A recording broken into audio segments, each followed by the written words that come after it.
Estamos de volta no nosso programa no portal Atualidades do Direito, discutindo a responsabilidade socioambiental. E comigo, Fabiano Melo, estão as doutoras Suzana Pádua e a doutora Annelise Steigleder. Doutora Suzana é presidente do IP, vamos falar do trabalho que ela desenvolve à frente dessa entidade nesse bloco, e a doutora Annelise é promotora de justiça no estado do Rio Grande do Sul.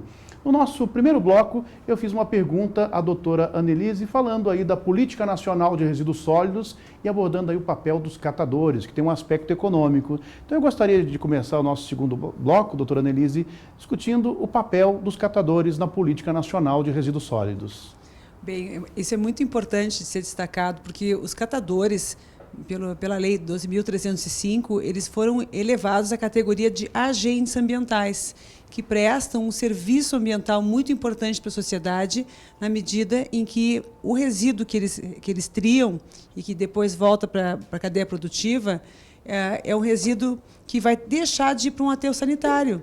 Então, nesse aspecto, os catadores eles realmente merecem esse reconhecimento de que eles prestam um serviço extremamente relevante, né, um serviço ambiental relevante, né, e isso permitiu também esse reconhecimento que a lei tratasse dos catadores com muita valorização.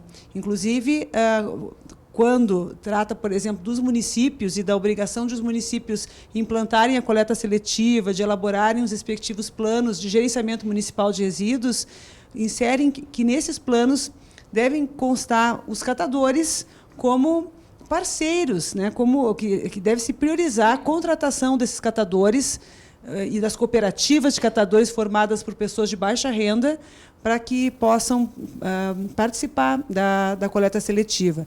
Também a lei enfatiza que os catadores podem ser contratados, inclusive por empresas, no contexto dos planos de gerenciamento dessas empresas, para participar do recolhimento de papelão, vidros, né? Então, realmente, a lei aqui ela teve um viés social muito importante de dar o devido reconhecimento a uma categoria que, historicamente, ela é muito marginalizada, né? Os estudos do IPEA, publicados em 2012, mostram que, na verdade, foi feito um estudo assim, em toda a população de catadores, em todo o Brasil.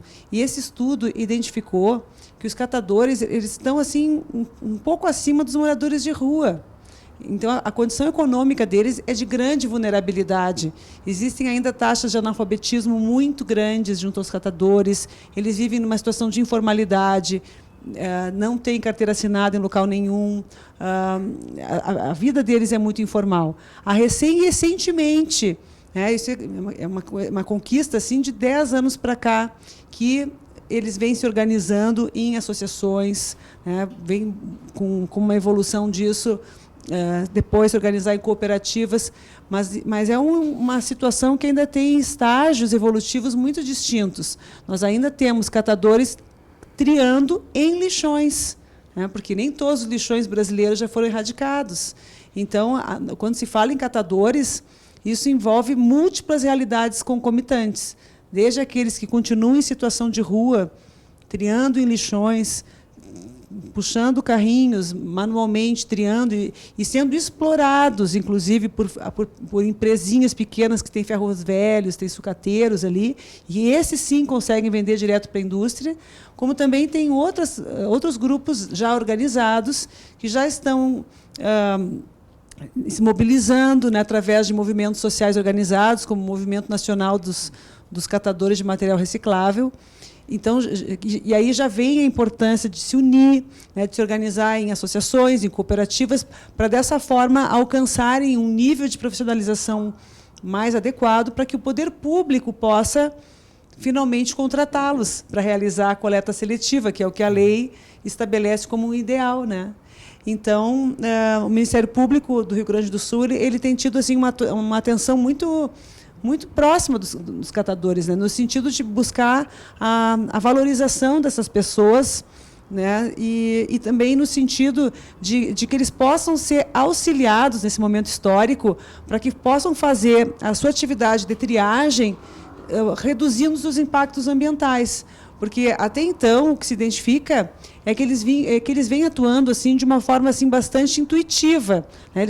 Nem todos esses grupos têm ou tiveram alguma capacitação, né? Então eles ainda têm, por exemplo, situações de depositar o rejeito a céu aberto, diretamente sobre o solo, né? O que são práticas completamente inadequadas. Atuam em galpões que não têm licenciamento ambiental, normalmente localizados em áreas de risco, em loteamentos clandestinos, porque a história dessas situações muitas vezes se liga a histórias de lixões. Então, eram pessoas que triavam nos lixões, aí, com o encerramento do lixão, essas pessoas continuaram por ali, o poder público construiu um galpão de reciclagem e ali as pessoas ficaram. Isso é muito comum na história das comunidades assim por aí afora. Então, ainda se tem assim um longo percurso até se alcançar para essas populações assim, um nível de organização, de profissionalização, que eles consigam dar conta dessas tarefas planejadas na Lei de Resíduos Sólidos. E, enquanto isso não acontece, eles precisam ser auxiliados pelo poder público, porque muitas vezes eles participam ativamente da coleta seletiva. Em Porto Alegre, por exemplo, a coleta seletiva oficial do município conta com a participação de 18 unidades de triagem, que são conveniadas com o município de Porto Alegre, operam em unidades de triagem que funcionam em áreas públicas, né? Então, não dá para o município dizer que não tem nada a ver com o que acontece na unidade de triagem, porque todos os riscos ambientais, todos os problemas trabalhistas que acontecem, né, tudo isso tem relação com a prefeitura. É uma forma de terceirização de uma atividade que seria de encargo do município, né? Então, nós vemos com uma certa preocupação o que acontece, porque eles receberam uma atenção da lei muito grande, uma valorização voltada para a inclusão social, mas é preciso se pensar no custeio disso. E nesse aspecto, eu queria aproveitar esses momentos para chamar a atenção para a importância de se implementar o quanto antes a logística reversa. Porque se a gente pensa no material reciclável, que material é esse? São as embalagens, né, são resíduos eletroeletrônicos, são resíduos que já são de responsabilidade do setor privado, com base na Lei de Resíduos Sólidos, né? A lei é muito clara, as embalagens elas precisam ser recolhidas pelos produtores dessas embalagens. E, da mesma maneira, os resíduos sujeitos à logística reversa também têm que ser recolhidos pelo setor produtivo, né? Como lâmpadas, pilhas, eletroeletrônico e outros, né? Então, o que acontece muitas vezes? Esse resíduo aí aparece no meio do resíduo da coleta seletiva. E, então, isso tem muito a ver com o setor produtivo, não dá para dizer que não tem, né? Então, hoje a gente está justamente nesse impasse, né? Aguardando os acordos setoriais que vão justamente estabelecer como vai se implementar a responsabilidade compartilhada pela gestão dos resíduos sólidos no país. Essa, na verdade, é a grande dificuldade da política nacional de resíduos sólidos. Tem uma progressividade em alguns instrumentos, mas a dificuldade desses acordos setoriais, né? E como a gente está trabalhando também aqui com um público que está sendo introduzido na discussão nessa temática, se eu pudesse falar um pouquinho da logística reversa. Nós já temos, no que se refere aos agrotóxicos, uma previsão anterior. E como é que se configura a logística reversa e, claro, a responsabilidade de nós, consumidores, já que a senhora colocou aí da necessidade de fazer a disposição correta, até mesmo na coleta seletiva, a devolução de pilhas, baterias, pneus. Podemos abordar um pouquinho da logística reversa, já que a senhora colocou aí como uma questão a ser enfrentada. Muito bem. Então, a logística reversa está inserida dentro do que a gente chama de responsabilidade compartilhada pelo ciclo de vida do produto, em que existe assim, toda uma cadeia individualizada de responsabilidades, né? Então, nós aqui, consumidores, o que nós temos que fazer? Nós temos que disponibilizar o nosso resíduo para o recolhimento. Então, o resíduo domiciliar, a gente disponibiliza para o serviço de limpeza urbana. E o resíduo oriundo dessa categoria que a gente chama de resíduos da logística reversa, que são as pilhas, as baterias, o óleo lubrificante, os pneumáticos, os medicamentos, né? Então, os agrotóxicos. Esses resíduos nós temos que entregar para para os comerciantes, porque a ideia é justamente essa logística. A gente entrega para o comerciante, que entrega para o intermediário, enfim, ou para o fabricante diretamente. Então, hoje, o que se precisa? Dos acordos setoriais, pensando-se em cada setor produtivo, que vai estabelecer como que vai fazer para esse resíduo sair do consumidor e chegar de volta no fabricante. Então, por exemplo, a cadeia de agrotóxicos, né, que ela funciona muito bem, a cadeia de embalagens. Né, como é que funciona? Existem depósitos de agrotóxicos, de embalagens de agrotóxicos, em grandes polos municipais, em grandes locais, né, e são mantidos pela indústria. O agricultor, após a tríplice lavagem, entrega a embalagem tríplice lavada no posto. Né? O município, ele muitas vezes participa recolhendo a embalagem, e agora, com a lei de resíduos sólidos, o município vai ter que ser remunerado por isso, porque ele não pode participar de tarefas associadas à logística reversa sem a devida remuneração. E aí, de tempos em tempos, quando esses depósitos já estão repletos de embalagens, a indústria providencia o seu recolhimento. Então, a ideia com a lei de resíduos é que essa lógica acabe sendo estendida para esses vários produtos e resíduos que estão mencionados no artigo 33 da lei. Então, e hoje a gente tem poucos acordos setoriais firmados. Se não me engano, nós já temos assinado o acordo de embalagens de óleos lubrificantes, estabelecendo essa logística reversa. Mas ainda falta definir a logística reversa de embalagens em geral, de lâmpadas fluorescentes, de pilhas, né? Enfim, tem uma gama de resíduos que precisam ser tratados, porque nós temos aqui inúmeros atores envolvidos. Tem os importadores, por exemplo, né? Tem os fabricantes, tem os comerciantes, os distribuidores. Então, são vários envolvidos que vão ter que participar dessa logística. Né? E o município, ele certamente também vai acabar se envolvendo, porque ele vai receber muito resíduo pós-consumo no contexto da coleta seletiva. E precisa ser definido também, nesse momento, então, de se pensar em acordo setorial, a devida forma de remuneração do município por essas tarefas que vão ficar sob o seu encargo. São muitos os desafios, são, né? Da logística reversa.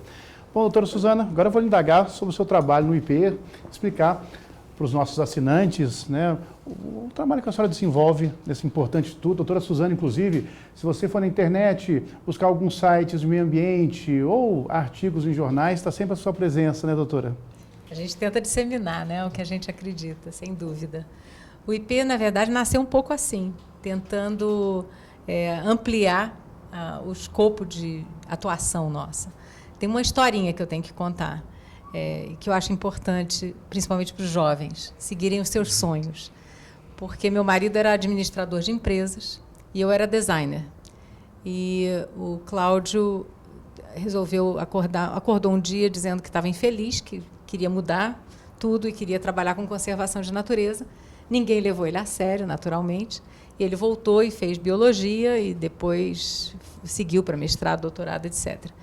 E eu também acabei me apaixonando pela área de educação ambiental, quando fui morar no interior de São Paulo, no Parque Estadual do Morro do Diabo, porque o Cláudio estava fazendo o doutorado dele com uma espécie, tentando salvar uma espécie de mico, que é o mico-leão preto, que vive no interior, no Pontal do Paranapanema, uma área bastante conhecida pelos conflitos de terra.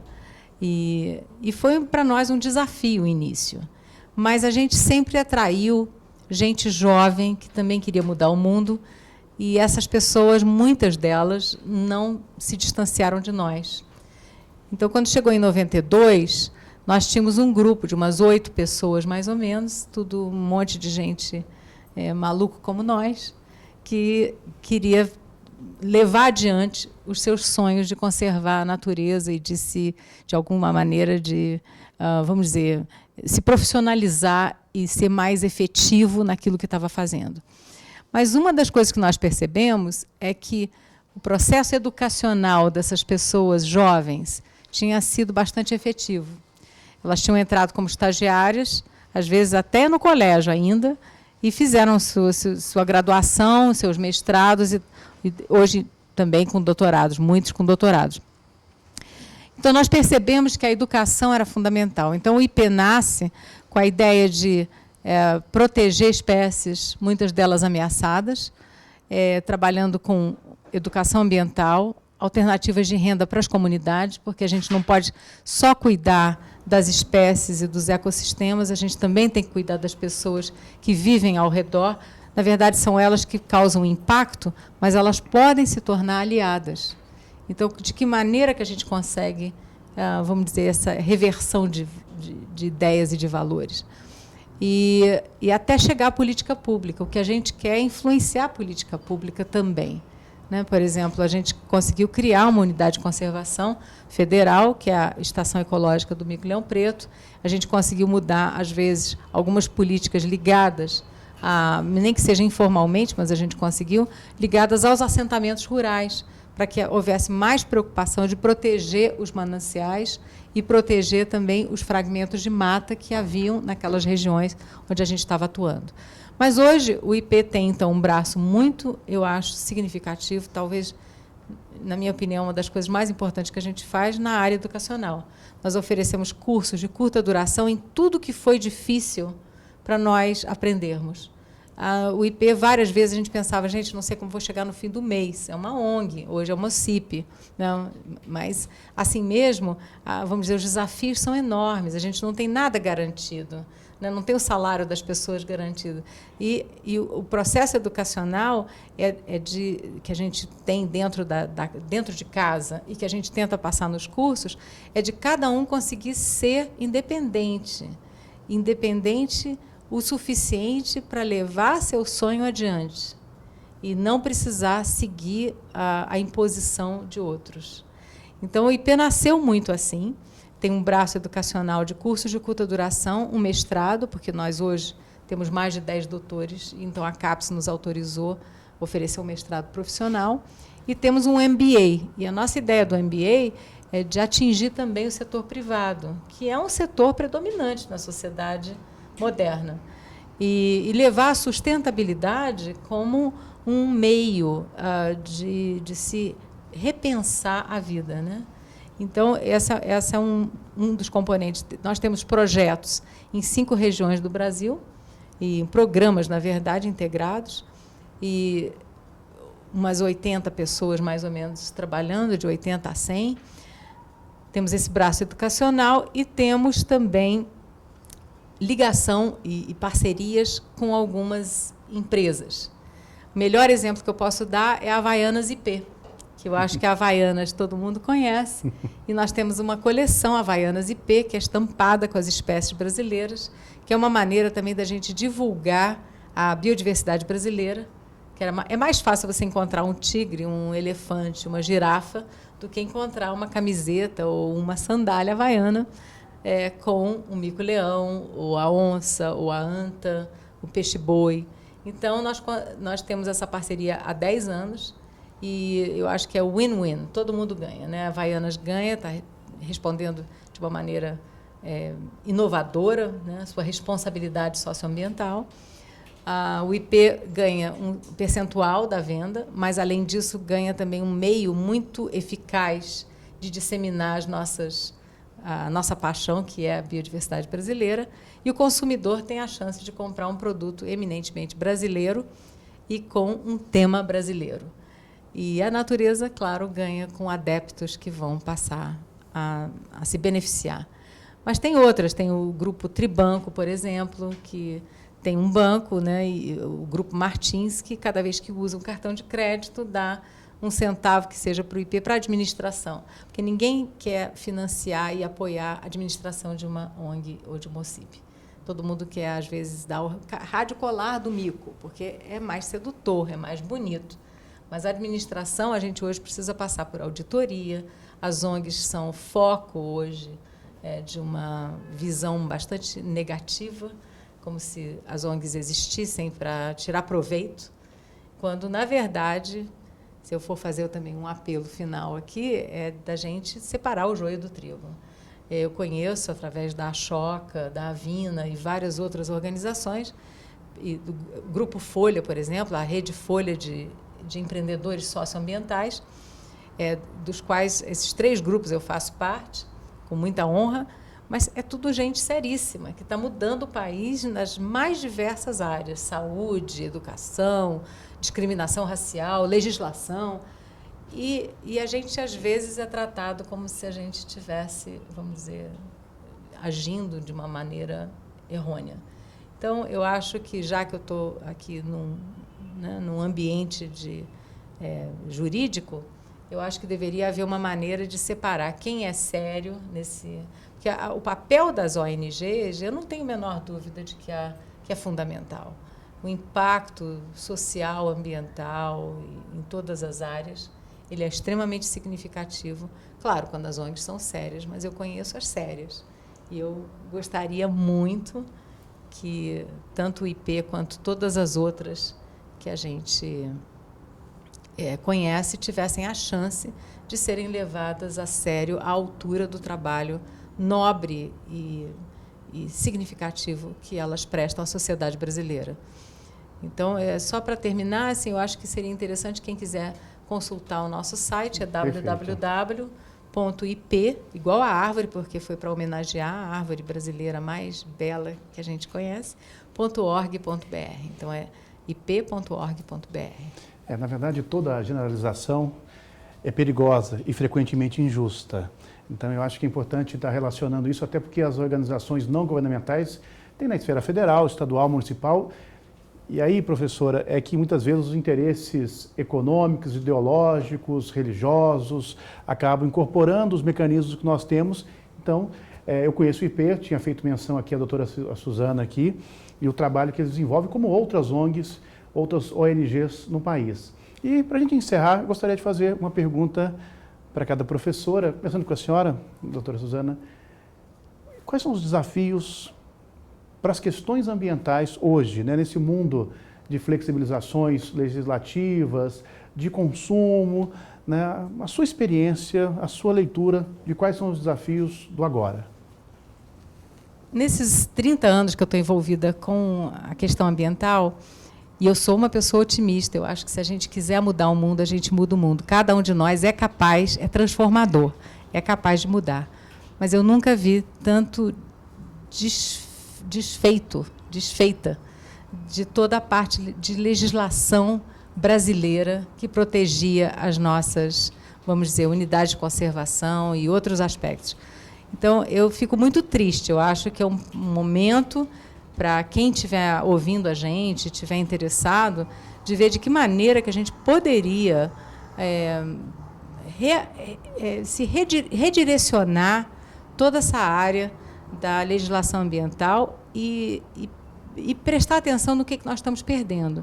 Então, foi o Código Florestal, agora está tendo uma liberalização de mineração nas unidades de conservação, as populações indígenas nunca perderam tanto. A gente está vendo toda essa riqueza, que o Brasil não é só rico ambientalmente, é um país mega diverso, mas a cultura, por exemplo, indígena, eu nunca vi tanto desrespeito como está tendo agora. A gente vê Belo Monte, por exemplo, a forma com que está sendo tratado, e eu sinto muito, eu estou mencionando coisas reais, e talvez eu devesse ser mais discreta, mas eu acho que a gente precisa ter mais responsabilidade, e uma responsabilidade não cidadão brasileiro, é uma responsabilidade de cidadão planetário. Nós estamos perdendo significativamente as riquezas que nós herdamos. E eu não consigo achar que isso seja correto. Não há riqueza financeira e econômica que justifique o que nós estamos, nesse momento, vivenciando. E eu acho que a gente precisa realmente reverter esse quadro para a gente ter, vamos dizer, de novo, a alegria de estar vivendo num mundo rico, diverso e que se complementa. Obrigado, doutora Suzana. Doutora Annelise, e a sua contribuição como promotora, como cidadã?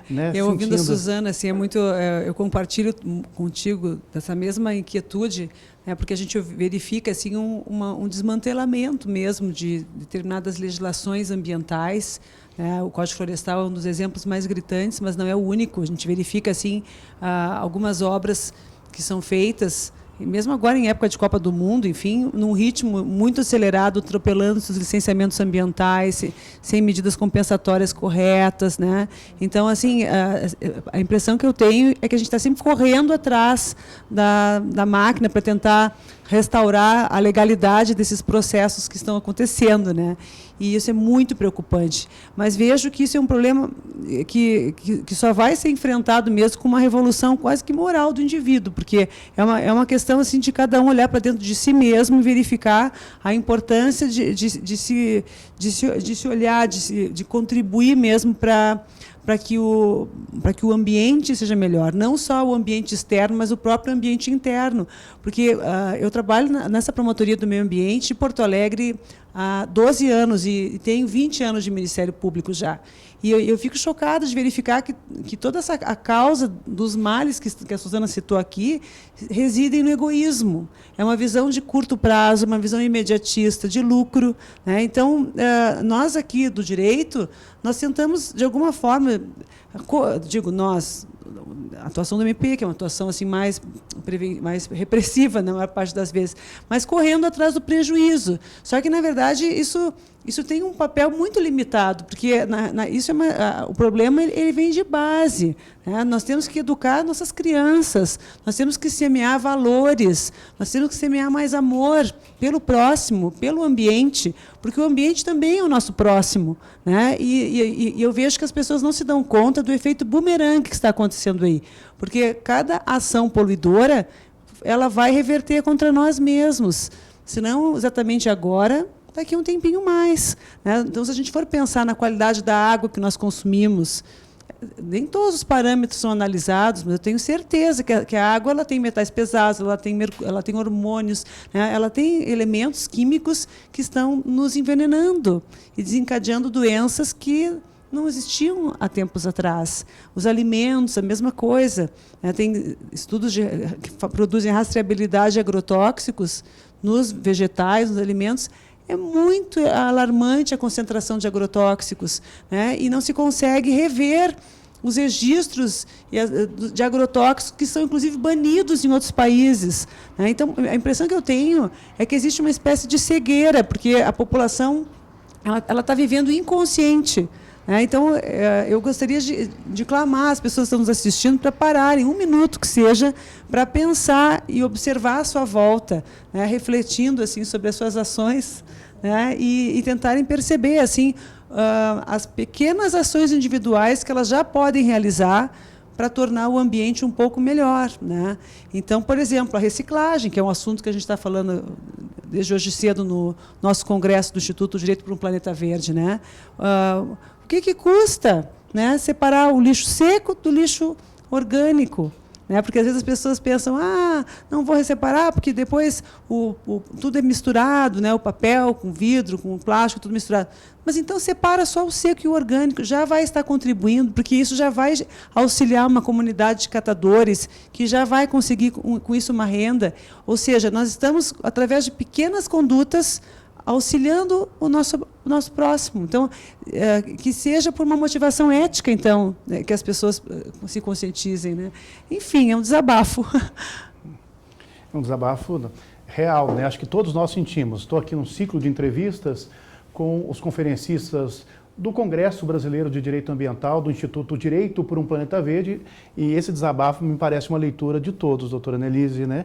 Essa preocupação ética aí, mas eu, por outro lado, já fechando aqui nosso programa, eu acho que as pessoas só percebem as dificuldades no conflito, e os conflitos tendem a majorar, infelizmente, eu espero que deles as pessoas possam perceber o imperativo, né? E a ecologia, como a senhora mesmo colocou, também pode ser vista pelo ambiente por inteiro, mas também pessoalmente, né? A ecologia emocional, mental de todos nós. Acho que esse é o desafio e eu gostaria de agradecer às professoras que estiveram conosco nesse debate, nesse bate-papo tão enriquecedor. Muito obrigado pela participação no portal Atualidades do Direito e queria agradecer a você que esteve conosco, o meu abraço e aguardo você em um novo programa. Muito obrigado e até lá.